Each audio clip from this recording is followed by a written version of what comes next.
എന്റെ മനസ്സിൽ കുറെ നേരമായിട്ട് ഒരു കാര്യം തന്നെ കറങ്ങിക്കൊണ്ടിരിക്കുക. അതെന്താന്ന് പോലും ചോദിക്കുന്നില്ലേ? നിന്നോടാ ചോദിച്ചേ. നിങ്ങൾക്ക് 20%, പിന്നെ എനിക്ക് 10%. ഈ സ്ഥലത്തിന് എൻ്റെ അമ്മയ്ക്കും തമ്മിൽ എന്താ വ്യത്യാസം? അതുകൊണ്ടാ ചോദിച്ചത്. ആദ്യമായിട്ട് ഒരാളെ പ്രണയിക്കുമ്പോ അതേക്കുറിച്ച് എന്താ ചിന്തിക്കുക?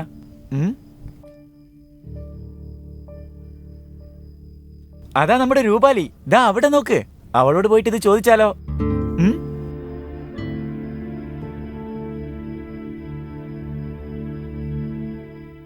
ശരി, എന്നാ നീ വീട്ടിലേക്ക് വിട്ടോ. നീ റൂപാലിയെ കുറിച്ച് ആലോചിക്കാതിരിക്കുമെന്ന് ഞാനും കൂടി ഒന്ന് നോക്കട്ടെ. തീർച്ചയായും പോയി സംസാരിക്കും. ഞാൻ അങ്ങോട്ട് പോവാം. ശരി.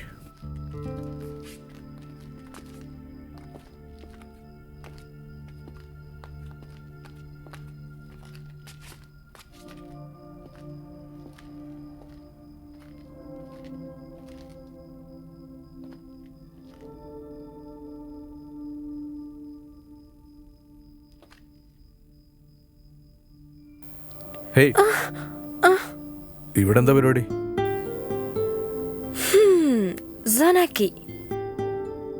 ആരാത്?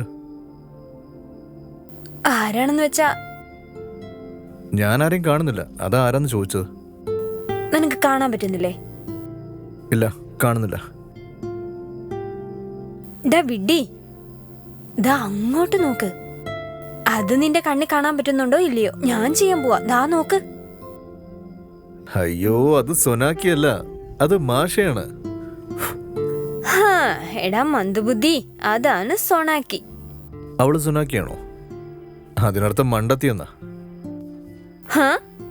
സൊണാക്കി സത്യത്തിലൊരു വിഡ്ഡിയല്ലേ? അവളെ പറ്റി നീ എന്താ വിചാരിക്കുന്നത് നോക്കട്ടെ.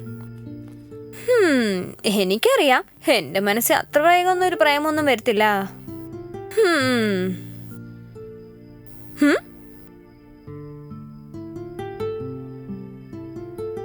എന്താ ഇങ്ങനെ നോക്കുന്നേ? എല്ലാം നശിച്ചു. എന്തോന്നാ? നീ. ഞാൻ എന്ത് ചെയ്തു? പ്രേമിക്കുന്നു. ആര് പറഞ്ഞു? ആന്റി പറഞ്ഞു. എന്റെ അമ്മ പറഞ്ഞെന്നോ? അതെ. അമ്മേ!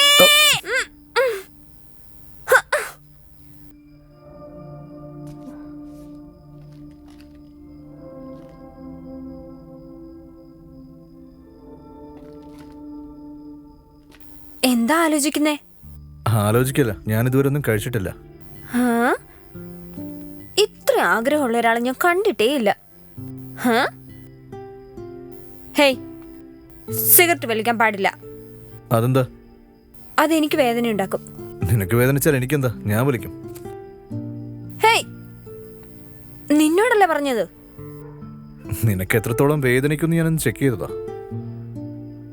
അന്നൊന്നും വേദനയില്ലായിരുന്നു, പക്ഷെ ഇപ്പൊ വേദനിക്കുന്നു. അതെന്താ?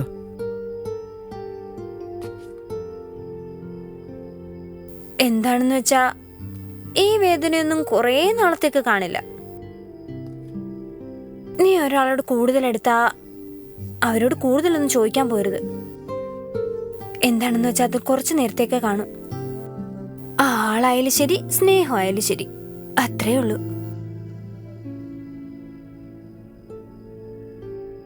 എങ്ങാനും കാറ്റടിച്ചെല്ലാം നശിച്ചു പോലെ എന്ത് ചെയ്യും? അപ്പോഴും ഇതുപോലെ ഇങ്ങനെ തത്വമൊക്കെ പറഞ്ഞ് ഇരിക്കുവോ? അപ്പൊ എന്റെ കയ്യിലൊന്ന് മുറുക്കെ പിടിച്ചാ മതി. എന്നിട്ട് നമുക്ക് 2 പേർ കൂടെ പറക്കാം. 2 പേർ കൂടെ ചേർന്ന് കാറ്റി പറന്ന് നടക്കാം. ഇവിടെ ഇങ്ങനെ വീശിക്കൊണ്ടിരിക്കുന്ന കാറ്റുണ്ടല്ലോ, അതില്ലെങ്കിൽ ഞാനിവിടെ ഉണ്ടാവില്ലായിരുന്നു. ഒരുപാട് ദൂരെയായിട്ട് ആകാശത്ത് നിനക്ക് വേണ്ടി ഞാൻ കാത്തിരിക്കുമായിരുന്നു. ഞാൻ ആകാശത്ത് വളരെ ദൂരത്തിലെത്തുമ്പോ ഞാൻ നിനക്ക് വേണ്ടി വെയിറ്റ് ചെയ്യും.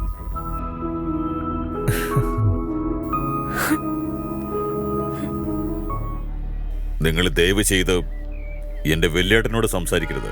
ഇത് കാര്യമാക്കേണ്ടതില്ല, വിട്ടുകളഞ്ഞേക്ക്. മോറോബായി, അങ്ങന്റെ മകനെ അനുഗ്രഹിച്ചിട്ട് പൊയ്ക്കോളൂ. അത് മാത്രം മതി എനിക്ക്. ബാക്കിയെല്ലാം ഞാൻ നോക്കിക്കോളാം. എന്ന് ഇറങ്ങട്ടെ മോറോബായി. അസ്സലാമു അലൈക്കും. ശരി.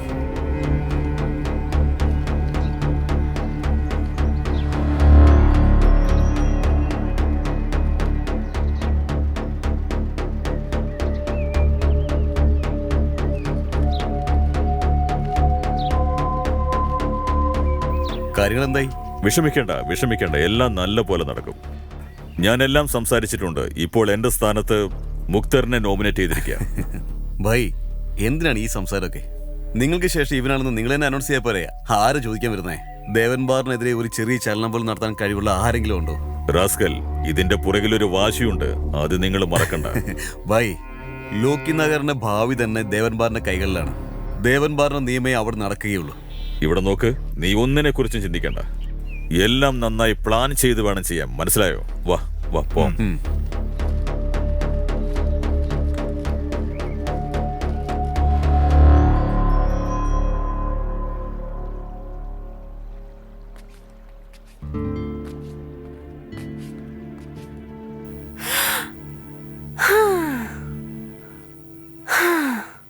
വാ താഴേക്ക് പോയാലോ? ശരി. ഹേയ് നോക്കി ആ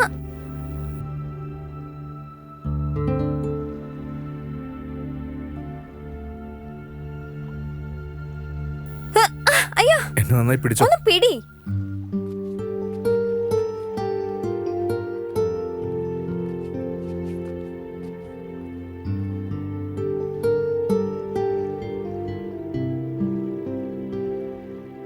ശരിക്കും നീ ഒരു കാറ്റ് പോലെയാ. കാറ്റോ? അടിക്കുന്ന കാറ്റാണോ തള്ളിവിടുന്ന കാറ്റാണോ? ഇളം കാറ്റ്. ഞാനെന്താ അത്രയ്ക്ക് സോഫ്റ്റ് ആണോ?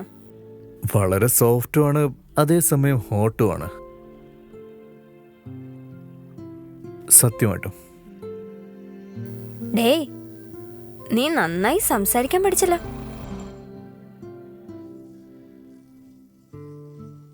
നീ എന്തിനാ എന്നെ ഹോട്ടെന്നൊക്കെ പറയുന്നത്? ശക്തിയും തീയും കൂടെ ഒരുമിച്ച് ചേർന്നാലേ ശരിക്കും ഹോട്ട്നെസ് ഉണ്ടാകുകയുള്ളൂ. തീ എന്ന് പറയുന്ന എല്ലാവർക്കും പേടിയല്ലേ, പക്ഷെ കാറ്റ് എല്ലാവരെയും സന്തോഷിപ്പിക്കും. പക്ഷെ കാറ്റ് മാത്രം വന്നിട്ട് പ്രയോജനമൊന്നുമില്ലല്ലോ. അതെ, കാറ്റിനെ നമുക്ക് ഫീൽ ചെയ്യാനല്ലേ പറ്റുകയുള്ളൂ. ആ ബുദ്ധിയുണ്ടല്ലോ. അതെനിക്കറിയാം, എനിക്കെല്ലാം അറിയാം. അതെ അതെ, സത്യമാണ്. കാറ്റ്, കൊടുങ്കാറ്റ് എന്ന് വേണ്ട എല്ലാ കാര്യങ്ങളും നിനക്കറിയാം. ഞാൻ